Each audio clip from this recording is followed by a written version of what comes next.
Hello? Hello? Ah. Ano, nagiinuman na naman kayo? Kasama na naman si pare, no? Oo, kasama ko si pare. Nagiinuman kami at umagahin na kami. Hindi kami uwi. May mga kasama kami babae, ha? Sige, bye-bye. Pre! Pre! Ayos ko naman. Galing mo naman. Sinabi mo sa misis mo na may mga kasama kang babae pagkatapos nagiinuman tayo hanggang magdamag. Ganun ba katagal sa misis mo? Pare, hindi ko misis yun. Misis mo yun. Telepono mo to eh.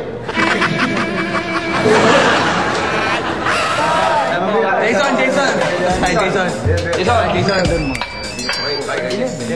Hello? Hello? Hello? Love, Ano? nasa bar ka na naman, ano? Umuwi ka na. Ngayon na. Oo. Sige na, bye-bye. Sige na. Boys, ano? Naku! Sigurado ako. Asawa niyo yun. Pinapauwi na naman niya.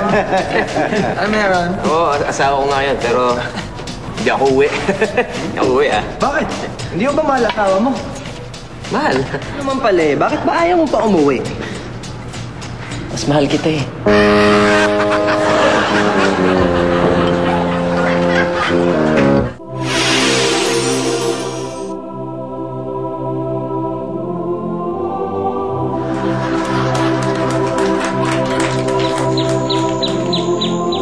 Ako ang Diyosa ng kalikasan. Kagandahan ko't halimuyak ay tulad ng mga bulaklak sa hardin.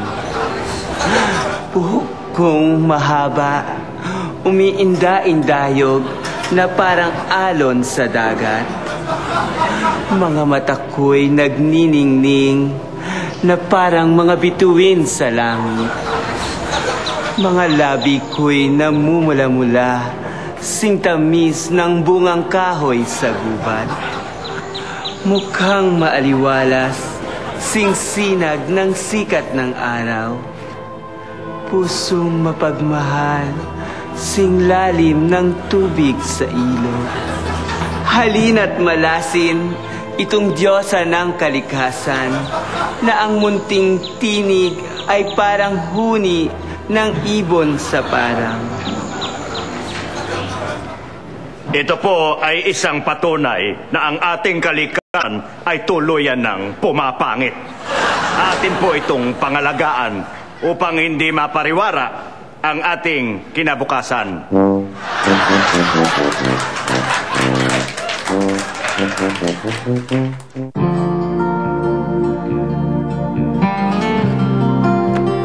Alam nyo, Mr., Mrs., alam nyo, sa totoo lang, no, hindi nadadaan sa hiwalayan yung mga ganyang may problema, tulad yung mag-asawa.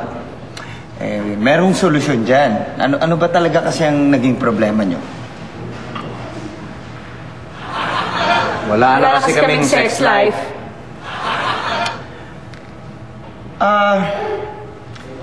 Sino ba sa inyo ang unang nanlamig? Siya! Ba't ako sinisisi mo? Ako, ikaw naman talaga. Hindi ako. Ikaw eh. Alam mo, buti pa yung mga telenovela pinagpupuyatan mo. Ako hindi eh.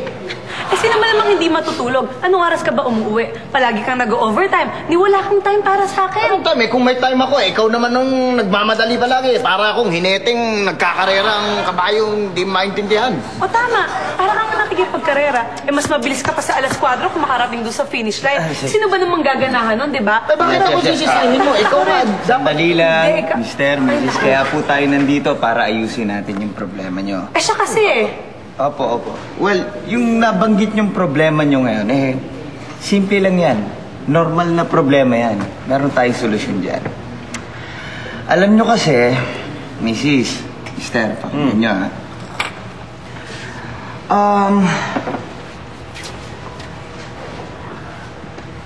hindi nadadaan sa mga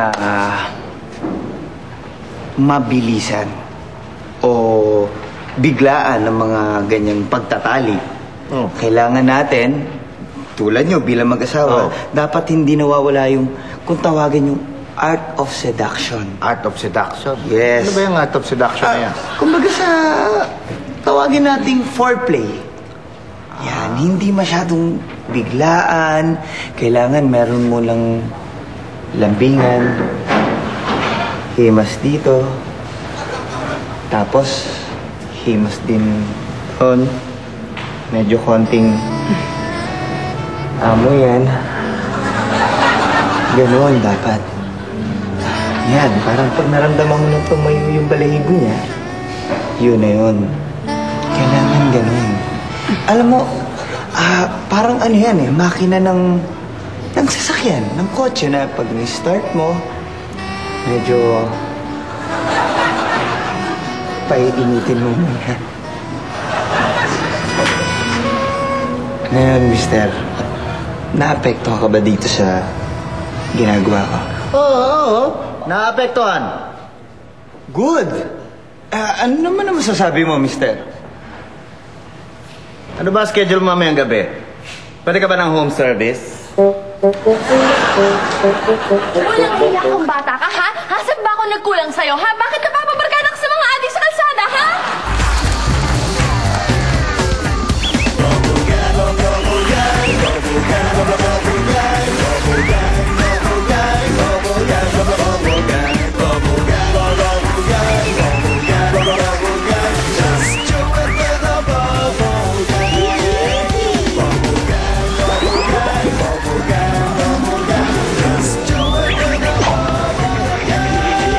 Si Joyce. Boss, ano naman yung malungkot na balita may balita na? Well, patuloy na nalulugi ang ating kumpanya. Kung kaya kailangan na magbawas tayo ng empleyado. Mr. Lapus? Ha? Mr. Lapus? Ay, boss, malungkot na balita nga yan, boss. Oh. Oo nga, yan ang malungkot na balita eh. Hindi ko na nga sana gustong gawin yan. Kaya lang, kung hindi ako magbabawas ng empleyado, lalong marami ang mawawala ng trabaho. Mr. Lapus? Sir? Anong... Si ano kasi, pare ko eh, baka nag-aalala siya na itong natatanggal. Pare, it's okay. Okay. Huwag na kayo mag-alala kasi wala naman tayong magagawa dyan at hindi pa naman ako nakakapag-desisyon kung sino ang tatanggalin ko. Actually, medyo nahihirapan nga ako kung sino nga ang... mahirap. Mr. Lapus, huwag mo sabihin kino-comfort mo rin yung table. Nahulog. Ganun ba? Anyway, gusto ko lang ipaalam sa inyo ang dahilan, no? Kung bakit nalulugi ang ating kumpanya. Well, dahil sa grabe ng pagbaba ng dolyar, talagang naapektuhan tayo. Dahil, alam niyo naman, export business tayo. So, talagang wala, ganun talaga. So, talaga yung dolyar na yan. Dapat, sir, di natin napabayaan yan. Alam mo, Mr. Lapus, maganda yan na concerned ka, no? Oo nga, sir. Pero alam mo, hindi naman natin kasalanan yan eh. Alam mo, yan eh, talagang itinalaga ng Diyos siguro. Talagang tadhana yan. Tadhana na yan. At mismo mga eksperto, hindi nila malaman kung bakit nagkakagano. Mr. Lapus? Mr. Lapus? Sir, naintindihan ko po, kaya nga po, naubaya ko na sa kanya ang lahat ng problema sa kumpanya, sir.